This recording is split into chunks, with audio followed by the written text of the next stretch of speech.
Os Demônios da Noite, a história começa com um aviso antigo, repetido por velhos moradores de Pedra Seca, sempre que o sol se punha atrás das montanhas áridas. À noite, aqui tem fome. Quando cheguei ao vilarejo para investigar os relatos de desaparecimento e surtos de terror, não estava preparado para descobrir que a frase era mais literal do que qualquer superstição. Pedra Seca parecia um lugar esquecido pelo tempo. As casas tinham portas reforçadas, janelas pregadas por dentro e símbolos de proteção espalhados por todos os cantos.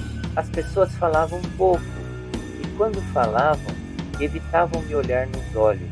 A atmosfera lembrava um local que vivia sob um medo constante, como se todos ali estivessem esperando algo terrível acontecer a qualquer momento. O silêncio só era quebrado pelo vento que levantava poeira das ruas vazias. No final da tarde, enquanto eu ajustava meus equipamentos de gravação, uma senhora se aproximou com passos rápidos e nervosos. Ela segurou meu braço com força surpreendente para alguém tão frágil. Vá embora antes de escurecer, ela disse, olhando ao redor como se alguém pudesse ouvir. Os demônios daqui não gostam de visitas. Seu rosto tremia ao pronunciar a palavra demônios. Perguntei do que ela tinha tanto medo. Ela apenas respondeu, a noite daqui não dorme. Depois sumiu, quase correndo. Porém, eu não podia fugir de uma investigação tão séria por causa de um aviso. Decidi ficar e me hospedar em uma casa antiga e abandonada que um morador me ofereceu. O comportamento estranho de todos, no entanto, só aumentava minha curiosidade.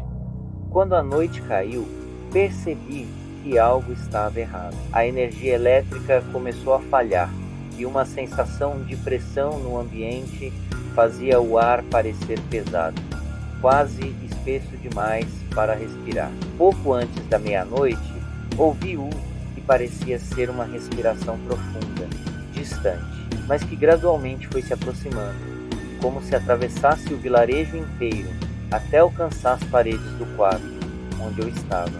Fiquei completamente imóvel, ouvindo a casa tremer levemente, enquanto a respiração se tornava cada vez mais próxima e consciente. Foi então que eu ouvi meu nome sendo pronunciado em um sussurro arrastado e monstruoso. Um som que não parecia vir de fora, mas ecoar dentro da minha própria mente. Henrique, tentei usar a lanterna do celular, mas a luz piscava como se estivesse sendo drenada pela própria escuridão do ambiente. Quando finalmente estabilizou, mesmo que fraca, iluminou o canto do quarto, onde uma sombra começou a se contorcer. Ela crescia, se deformava, assumindo uma forma humanoide, mas completamente errada, magra demais, comprida demais, como se tivesse sido esticada até quase se romper. 2 olhos brilhantes surgiram no vazio daquela figura, encarando diretamente para mim com uma intensidade sufocante. Minha respiração falhou, minha mente gritava para correr, mas meu corpo não respondia. A última coisa que senti foi um sopro gélido em meu ouvido e a frase, um escolhido. Antes de desmaiar, acordei no chão, com a luz do sol entrando pelas frestas da janela trancada. Tudo parecia calmo, mas ao olhar ao redor, percebi marcas profundas nas paredes, como garras que haviam tentado me alcançar. No chão, rastros circulares de poeira movida, como se algo tivesse se arrastado em volta de mim enquanto eu estava desacordado. Procurando respostas, encontrei um dos moradores antigos, chamado Adalberto.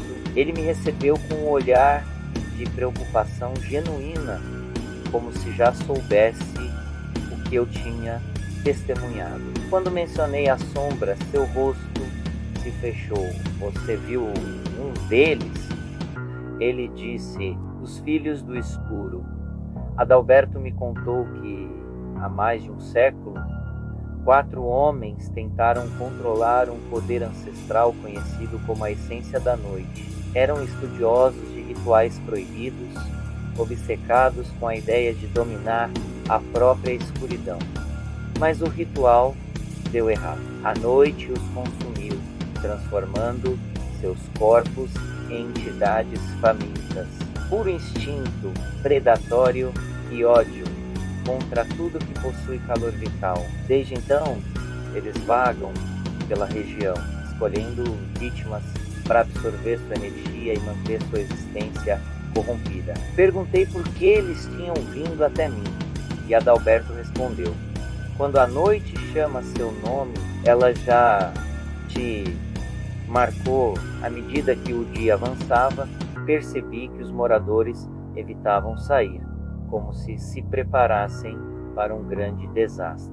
Quando o sol finalmente se pôs, a escuridão caiu sobre Pedra Seca como um manto pesado. Dessa vez, a energia se foi imediatamente, mergulhando tudo em uma escuridão absoluta. Logo em seguida, ouvi novamente as respirações.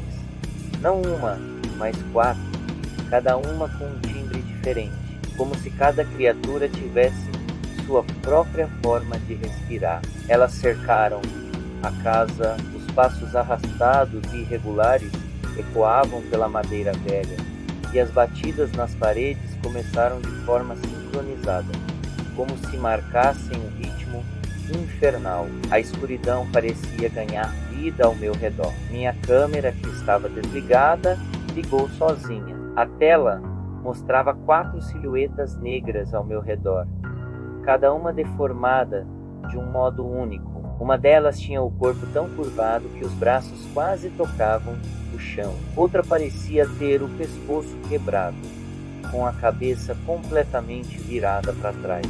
A terceira vibrava como uma estática viva, distorcida, impossibilitada de ser vista claramente. A quarta flutuava alguns centímetros acima do chão, envolta em sombras densas que nunca permaneciam na mesma forma. Eu não podia vê-las a olho nu, mas a câmera revelava sua aproximação lenta e inevitável.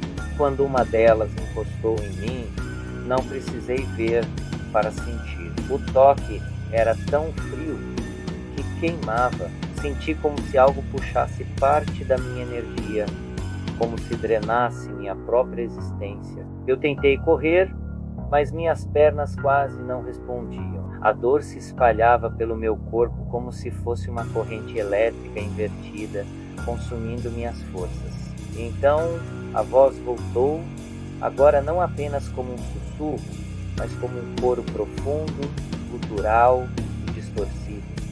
A noite precisa de novos filhos. Desesperado, saí tropeçando pela porta e corri pelas ruas escuras. As criaturas não corriam atrás de mim, menos parecia que deslizavam pelas sombras, sempre surgindo à minha frente, como se já soubessem para onde eu iria. O terror de não ter onde se esconder me consumia por inteiro. Cada esquina parecia mais estreita, cada rua mais deserta, como se eu tivesse sido transportado para uma versão paralela do vilarejo. Cheguei até a antiga capela abandonada, a última construção de pé antes das ruínas antigas. Assim que entrei, o silêncio tomou conta do ambiente. Mas aquele silêncio não transmitia conforto, transmitia presença. As 4 criaturas surgiram lentamente ao meu redor, fechando qualquer possibilidade de fuga. A escuridão começou a se mover de forma antinatural, como se fosse líquida, se aproximando cada vez mais do centro da capela. No instante em que percebi que não tinha mais saída, uma 5ª figura emergiu. Diferente das outras, ela tinha forma quase humana, alta, esguia e com uma aura que parecia distorcer o ar ao redor. As 4 criaturas recuaram diante dela. E então uma voz suave, quase sedutora, ecoou dentro de mim. Você não é vítima, Henrique. Você é o próximo guardião da noite. Aceite e será eterno. Minha visão começou a escurecer e perdi a consciência. Dias depois me encontrei em um hospital, sem memória clara como cheguei lá. Me disseram que fui encontrado desacordado no acostamento da estrada, sem documentos e sem equipamentos. Mas algo veio comigo. Na minha roupa havia marcas queimadas de dedos. E desde então, todas as noites, exatamente à meia-noite, as luzes do meu quarto piscam e a escuridão parece vibrar. Ouço respirações profundas no corredor e o sussurro, sempre o sussurro.